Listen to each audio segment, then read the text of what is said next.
What you see here is $10,000 on the table.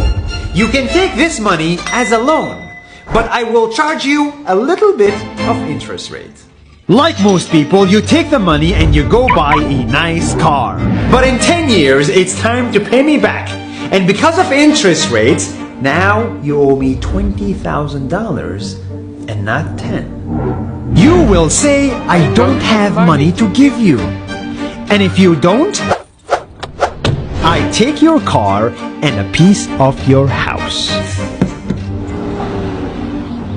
Damn. This is how debt works. And after 3 years of traveling the world, I noticed that this is exactly what China is doing. For example, take the small island nation of Sri Lanka. This developing country needs money and China has a lot of it. So Sri Lanka took billions of dollars in Chinese loans. It was easy money just there to be taken. And with that, they built skyscrapers, highways, airports, and shipping ports. The country grew and prospered. But few years later, this easy money came with interest rates, and Sri Lanka was so much in debt that it couldn't pay back China its money.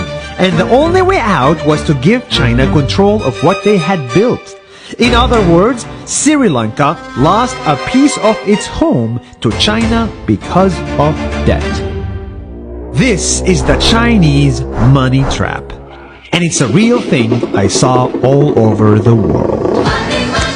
In Papua New Guinea, I saw $2 billion in loans given by the Chinese to build skyscrapers, infrastructures, and ports.